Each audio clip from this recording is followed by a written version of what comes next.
Now, also when we're fishing, we're not just baiting the hook, there's also fishing seasons. Now, fishing season is the recognition that timing can be everything. That if you talk to people at the right moments, you can capitalize at their moments because people are spiritually open and spiritually closed, not continually, but in ebbs and flows. So the question we're asking ourselves is, when is someone going to be most receptive to your invitation to your church? Now, there's a number of ways of looking at this. So one, holidays. So when we're looking at mass groups of people, holidays are a great time to reach out. People are more spiritually aware at Christmas. People are more spiritually aware at Easter. People are more spiritually aware at Mother's Day. And oddly enough, or maybe not oddly enough, people are very spiritually aware on Halloween. Halloween being a great opportunity to catch community attention. Different seasons. So anybody from the church planter world will tell you that the prime time to launch a church is in September. Boy, early fall is prime time. Not only that, it's an excellent time to do any kind of community outreach. Why? Well, because summer has just ended. People are in a certain headspace in September where they're reordering and reprioritizing their lives. Now they're starting to sign their kids up with stuff like, what do I want my life to look like for this new year? And while they're doing that, the Holy Spirit is speaking to them. So they have an opportunity for you to reach them at that time of year. Also, January is a great season to reach people for, quite frankly, the same reason. People are reordering, reprioritizing their lives. It's not quite as much as in the fall, but it's still a significant moment. Now, during these seasons, or even other times, we encourage people to conduct bridge events. Now, a bridge event is a special outreach event where we're trying to build a bridge for people to go from the outreach event to your church. Far too often we do outreach events where we're doing something in the community and we're touching lives, but there's no way for them to make the connection between the event and the church. So for example, I remember talking to a pastor who had done a big pancake breakfast during a summer holiday. And their church had given out 700 different pancakes. Or 700 people had come to the pancake breakfast. They probably gave out more than 700 pancakes. Well, that's fantastic. He said, wow, that outreach was a massive success. 700 people came for our pancakes. And how many of those people who came for the pancakes showed up on Sunday that weekend? 0. Okay, not that doing pancakes was a bad idea. Yeah, you made a community impact, but there was no bridge from that event to the church for people to cross. So when you're doing that, there's a few things to keep in mind. One is when you're doing an event, have some kind of a wow factor that people are attracted. Now, quite frankly, enough people came to the pancake breakfast that there was enough of a wow factor there. Now, what gets them there, hopefully you're living up to their expectations. I've been to too many pancake breakfasts, not necessarily put on by churches, but just pancake breakfasts, where you just stand in line for 20 minutes all by yourself. You get a cold and soggy pancake, and then eat it by yourself at a picnic table. Okay, what I had in my mind wasn't that. So we want to make sure that when we not just advertise the event, but when we run the event, it has wow factor, that people walk away from that seriously impressed. That was really cool.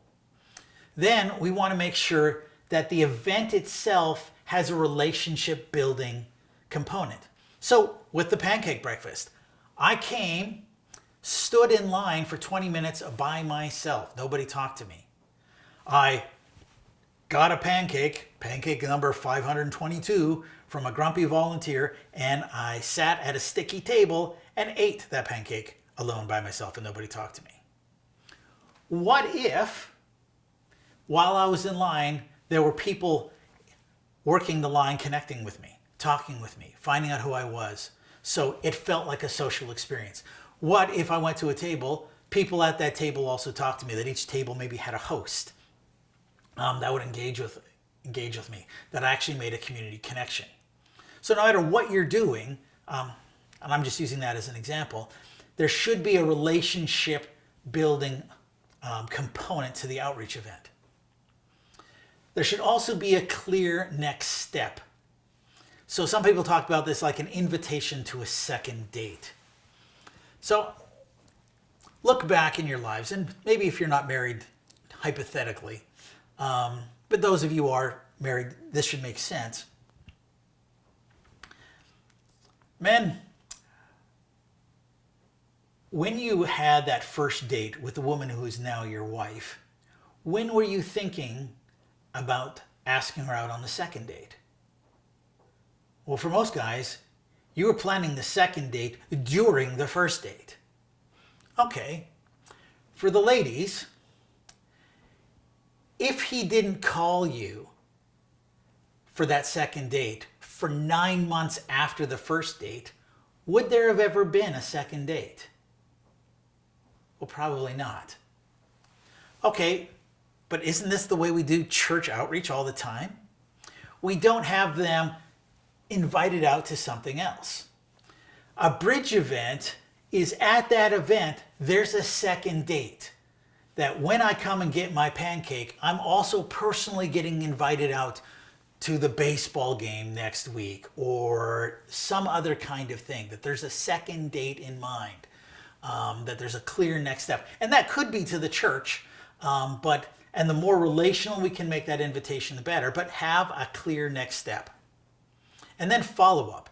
However you run that event, whether you have to have prizes that you're giving away or what, get people's contact information and follow them up.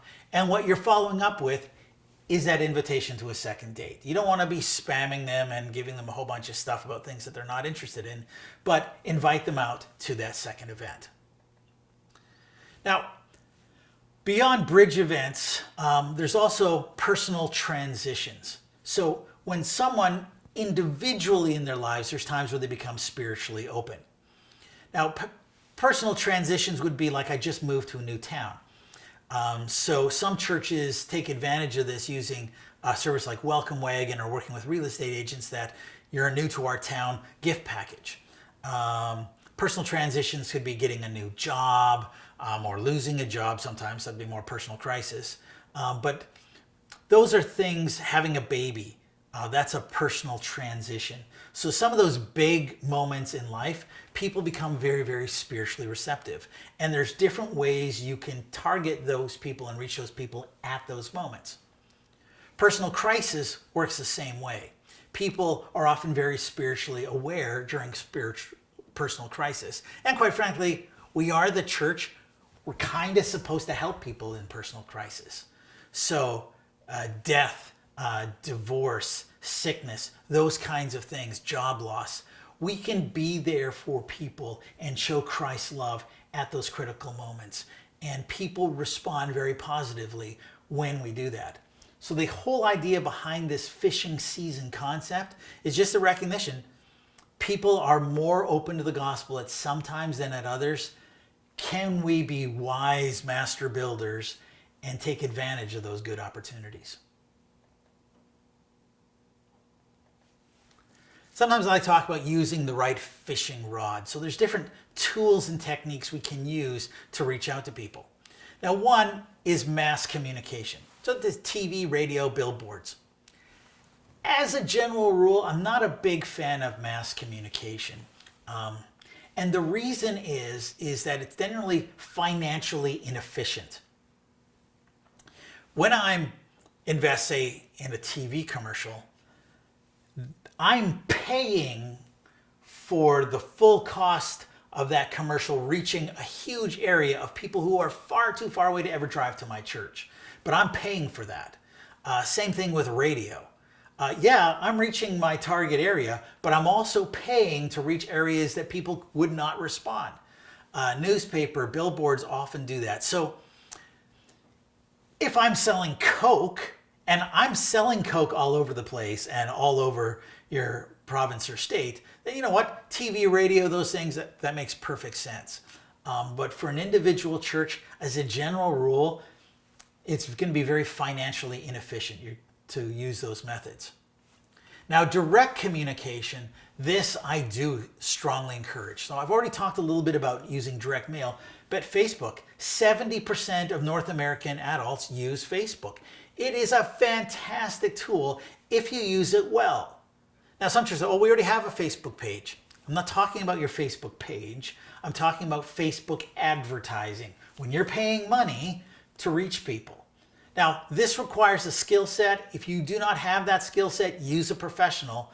It's still way cheaper than direct mail, but you can target where people live. You can target people of different age groups. You can have different ads targeted to women than you have to men.